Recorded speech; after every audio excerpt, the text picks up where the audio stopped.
Então vamos tentar organizar a cronologia dessa série. Vixe, será que vai dar? Difícil.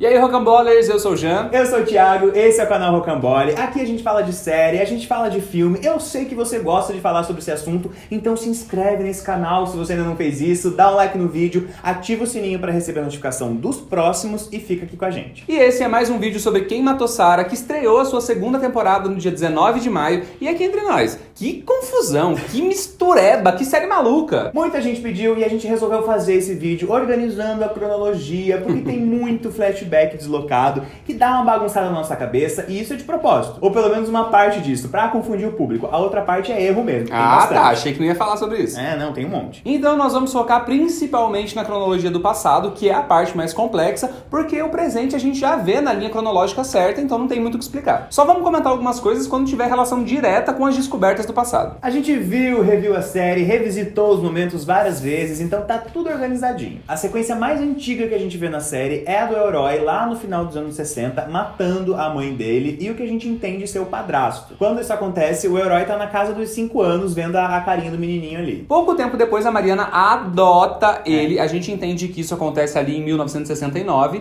E neste momento, a gente também entende que a Mariana ainda não tem filhos. Isso justifica um pouco como ela passa a tratar o herói depois. Quando os filhos biológicos nasceram, ela meio que transforma essa adoção em exploração e abuso. Botou o menino pra trabalhar e ajudar a cuidar dos filhos dela. Eu acho que o Rodolfo nasceu logo após essa adoção. Só que na minha cabeça, a Mariana sempre quis pegar o herói pra se aproveitar dele mesmo. Nunca foi tipo, ai, meu filho adotivo. Sim, é o famoso pega pra criar, né? Depois disso, já rola uma passagem de tempo de uns 15 anos mais ou menos pra fechar a conta lá no final. Pensando nas idades aproximadas dos personagens lá no presente. Gente, isso rola muito aqui na série. É um acontecimento, passam meses ou anos. Outro acontecimento, passam meses ou anos. Sim, porque são muitos flashbacks, mas esses flashbacks não configuram uma linha do tempo, não é uma nova linha do tempo, são flashbacks soltos. Então a gente avança lá pro bairro onde mora a família do Alex. A Cristina, que é mãe da Marifer e da Clara, se muda pra casa ao lado da Lúcia, que é a mãe do Alex e da Sarah. E nesse momento, a Cristina já tem a Marifer, um bebezinho de colo, com mantinha e tal, e a Lúcia já tem o Alex com 2 anos mais ou menos. A gente não vê o Abel nessas cenas porque, segundo a Cristina, ele trabalha em outra cidade e vem só às vezes. E o que a gente deduz aqui é que o Abel estuprou a Lúcia logo após essa chegada deles ali, mais ou menos em julho ou agosto de 1983. Isso porque a Sarah é resultado desse estupro, ela nasceu em março de 1984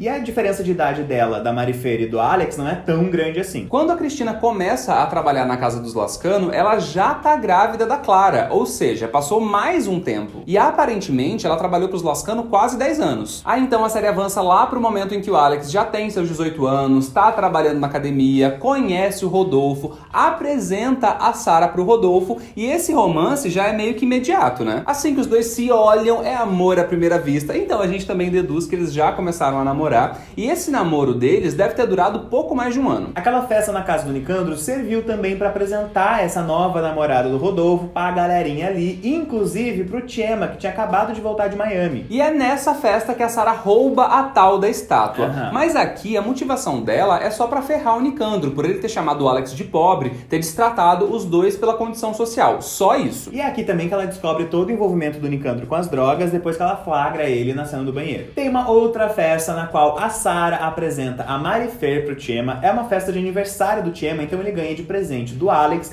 a faca, a bendita faca que vai servir pra cortar as cordas do paraquedas lá na frente. E é aqui que começa o rebuliço, né? Porque lá no futuro, quando a Clara encontra o Lorenzo e o Chema na loja de bebês e tudo mais, ela fala que eles praticamente cresceram juntos. A gente sabe que eles eram íntimos, que transavam escondidos. Então assim, como é que o Chema não conhecia a Marifer? Ele pode sim ter ficado fora uns anos, mas ele ia lembrar. Ah, a Marifer, irmã da Clara, filha da Cristina que trabalha lá em casa. Aí outra coisa, a Marifer lá no presente descreve o último dia de trabalho da Cristina na casa dos Lascano. Tá rolando uma treta sobre o sumiço de um dinheiro, de um bracelete na semana anterior. O César tá meio que jogando isso pra Cristina ou pra família dela, porque eles estão sempre lá. E sendo bem sincero, agora eu acredito que quem roubou essas paradas foi o Abel. Sim. Porque a Marifer, pra encerrar essa conversa, diz: no dia seguinte ela desaparece. Quando o Abel tá lá na casa da Sarah, confessando tudo, ele diz que matou a Cristina porque ela queria afastá-lo das filhas. Ela pode ter descoberto que ele praticou esses crimes, discutiu com ele, ameaçou tirar elogiar as filhas, porque lá na primeira vez que ela fala sobre o marido, ela fala, ah, ele é um bom homem, então alguma coisa aconteceu. Ou, de alguma maneira, ela descobriu que ele estuprou a Lúcia. Sim, pode também. ser também. Sendo uma coisa ou outra, a Cristina desapareceu antes do Abel ser internado. E sobre a internação, a gente ouve a enfermeira dizer que ele não recebia visitas há anos. Ou seja, ele ficou anos internado antes da Sarah descobrir que ele era seu pai. Aqui tem mais uma passagem de tempo e a gente começa a entrar no rolê psiquiatra, manicômio e Sarah. A Lúcia procura o Dr. Alanis, fala sobre o caso da filha, recorda inclusive o acontecimento lá de quando a Sarah tinha 6 anos e fala sobre o possível tratamento. E lá no final da segunda temporada, a gente viu o Nicandro pegando aquela ficha datada de 15 de janeiro de 2001,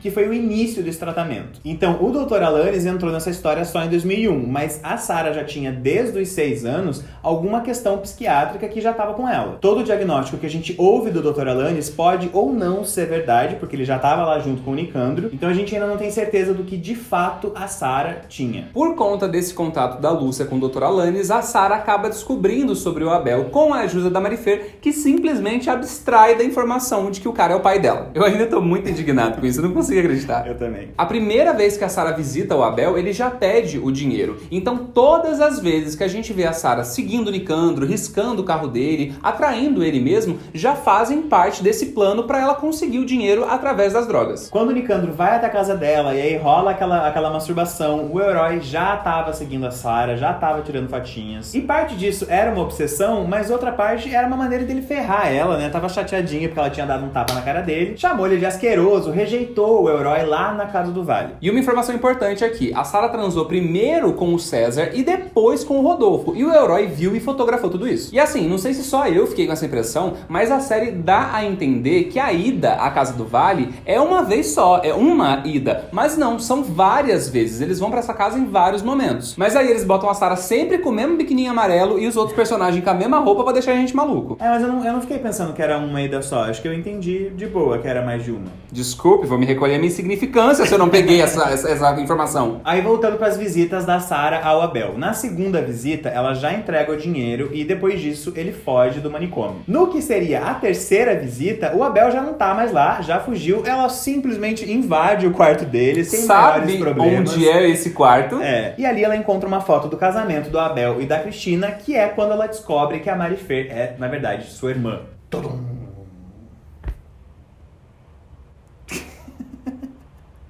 Alguns dias se passam, o Abel tá lá escondido na casa da Sarah, tenta matar ela porque quer mais dinheiro. Eu não sei o que esse Abel tá imaginando que ela vai fazer, né? Tipo, mais dinheiro, mais dinheiro, mais dinheiro. Uma garota da sua idade sabe como conseguir. Rola a gravação da confissão do Abel sobre o estupro, sobre o assassinato da Cristina. Aí o César mata ele, o Sérgio chega pra ajudar a enterrar no quintal. De tudo isso vocês já sabem bem. Aí depois de toda essa treta da casa, a Sarah pega essa gravação da câmera e esconde na estátua. Tudo isso aconteceu no mês de julho de 2001 e ainda neste mês a Sarah descobre da gravidez, tanto que a eco dela que a gente vê depois tem a data de 23 de julho. Aí a Sarah vai pedir ajuda pro César, mas como ele não dá bola, é o Sérgio que pega a Sarah, leva pra casa dele e é aqui que rola a parada da fita da Flor Sanches. E prova que essa cena aconteceu depois da morte do Abel é a reação do Sérgio. Ele não teria ido ajudar a enterrar um corpo numa boa na casa da Sarah se ela já tivesse roubado a fita da Flor Sanches. Diferente da reação dele no dia do paraquedas, que ficou um climão, ele ficou todo nervoso quando descobriu que a Sarah tava lá. Pois bem, sabe aquela cena do eletrochoque da Sarah que a Marifer vê? Então, essa cena já faz parte do tratamento do Dr. Alanis, que a gente sabe tá relacionado à família do Nicandro. Neste momento ela diz, eu não quero ser como o meu pai. Então a gente entende aqui, deduz, que ela tá ainda muito abalada pelo que acabou de acontecer na casa dela com o Abel. Esse eletrochoque aconteceu nessas 2 semanas, entre a fuga do Abel e a morte da Sarah. Muita coisa aconteceu nessas 2 semanas, né? Semanas agitadas para a Sarah. O meu ponto é, a Sarah morreu no dia 9 de agosto e a gente vê anotações lá no diário secreto dela, datadas de 20 de agosto sobre o Abel. Então esse provavelmente é um erro de produção que botou a data errada ali. Porque essas visitas da Sarah ao Abel, elas devem ter acontecido, sei lá, de janeiro a julho. Não tinha como acontecer depois do paraquedas. Até porque ela tá morta, né? Então não bate mesmo. Ou essa data tá errada ali, ou ela foi colocada de propósito pra fazer gente de bobo, o que não faz muito sentido. É, nada a ver. E um outro erro semelhante. interessante. Na primeira temporada, a gente vê a Echo da Sarah datada de 2 de fevereiro de 2002. Mas na segunda temporada, o Rodolfo aparece com essa mesma Echo datada de 23 de julho de 2001, como a gente já disse. Parece que foi uma correção, né? Grotesca, inclusive porque essa segunda data faz muito mais sentido. E essa data da Echo serve pro Rodolfo entender que a Sarah ficou grávida quando ele estava fora, por um mês, num campeonato com o Nicandro. Então o filho não poderia ser dele, ela engravidou bem nesse mês de junho ali que ele não tava. A impressão que dá é que gravaram a primeira temporada, aí a Netflix resolveu, não, encomenda mais uma. E aí, como já tinha muita coisa gravada, eles simplesmente tentaram tapear. Vai, bota um papel ali com uma data e tá tudo certo. Aí voltando, depois da morte do Abel, o Nicandro vai atrás da Sarah, começa a cobrar ela, a pressionar, porque ela tá devendo dinheiro pra ele, e é aí que a Sarah tenta matar o Nicandro cortando lá os cabos da moto. E o Elroy, que ainda tá na função de fotógrafo, vai até o hospital e entrega todas as fotos de prova pro Nicandro. Aí então chegamos na viagem fatídica.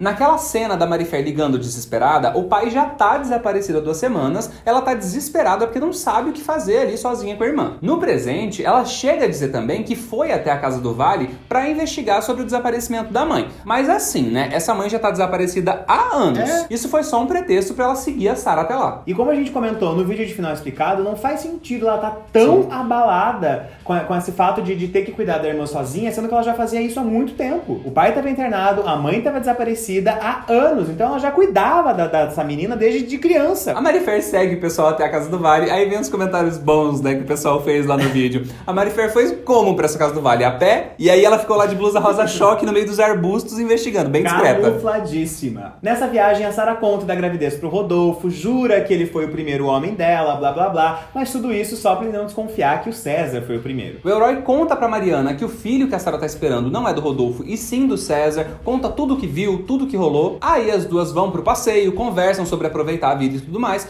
Conversa que a Marifer ouve e usa pra questionar a Sarah. Nesse momento, a Sarah já tinha brigado com geral, já tava sendo ameaçada pela Mariana, pela Marifer, pelo Sérgio, pelo Nicandro. Então ela decide ligar pra família do Nicandro e entregar o envolvimento dele com as drogas. Estão querendo me ferrar, eu vou ferrar alguém também. Nesse meio tempo, todo mundo botou a mão naquela faquinha, até que de fato a Marifer corta as cordas do paraquedas. E esse é o momento de férias. Quando a Sarah cai do paraquedas, eles já estão ali na casa do Vale há mais ou menos uma semana. Ela morre no dia 9 de agosto de 2001, às 7h28, mas ninguém deixa o Alex ver o corpo da irmã. Nem nós vemos esse corpo. Exatamente, isso pode ser relevante pra 3ª temporada. Do nada, a Sarah aparece viva. Essa é uma teoria muito forte e que eu acredito também um pouquinho. Não, eu não acho que ela vai aparecer viva no presente. Eu acho que ela viveu um pouco mais de tempo depois do paraquedas e depois foi morta de verdade. Depois disso, a Mariana vai lá, limpa o barco pra apagar as evidências, joga a faquinha no lago, faca essa que a Marifer teve que mergulhar provavelmente pra poder recuperar. A gente só não sabe se a Marifer fez isso nesse dia mesmo ou anos depois foi lá e entrou no mar pra pegar o troço. Porque a faca tava toda enferrujada, né? Rola todo aquele papo do Alex se entregar, de ele assumir a culpa pra salvar a família Lascano. Tudo isso que vocês sabem de cor. Aí a prisão do Alex, aí o César pega o Rodolfo pra trabalhar no cassino. E depois disso o Rodolfo faz a vasectomia. A Lúcia, mãe da Sarah, que tava com uma doença grave e tudo mais, morreu em 28 de março de 2002. Sempre que a gente vê o túmulo das duas, o ano tá meio apagado, mas na primeira temporada é mais fácil de identificar essas datas. Só uma observação sobre a cena em que a Elisa vê o Sérgio batendo em uma mulher. É a mesma mulher que a Sarah vê na fita depois na casa do Sérgio, ou seja, a Flor Sanches. Quando o pai mostra a foto dela pro Alex lá na prisão, ela parece um pouco diferente, mas acho que aqui nesse caso tá tudo certo,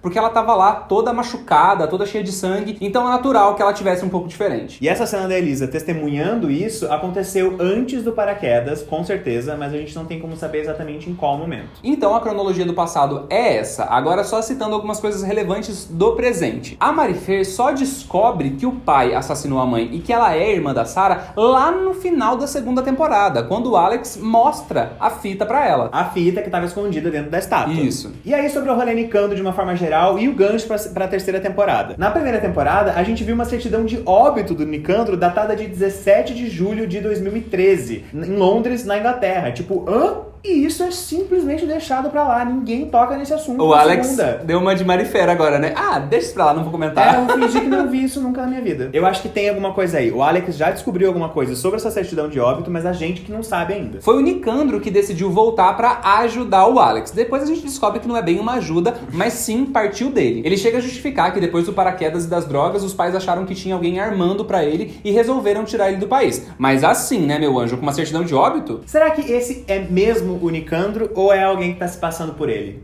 Tem todo aquele papo, e tem muita coisa em jogo, né? O que tá em jogo? Vai chegar a terceira temporada ano que vem, vai ter um monte de coisa nova, plot twist pra tudo que é lado, a gente dando nossos pulos pra tentar justificar todas as bagunçadas que dá essa série. Mas é isso, sobre esse rolê do Nicandro a gente realmente não tem como saber porque não tem nenhuma dica sobre isso. Então é isso, chegamos ao final do vídeo, organizamos tudo que deu, espero que tenha ajudado de alguma maneira. Se inscreve no canal se ainda não é inscrito, deixa o seu like e segue o Instagram do canal Rocambole que tá tendo um conteúdo diário bem bacana por lá, eu tenho certeza que você vai gostar. Algumas das coisas que a gente falou aqui foi meio que por dedução, tentando entender esse rolê todo. Se você acha alguma coisa diferente, deixa nos comentários, vamos trocar uma ideia sobre isso. E diz pra gente também o que você acha dessa teoria de que o Nicandro pode não ser o Nicandro. Sei lá, jogamos aqui. Até o próximo vídeo. Tchau!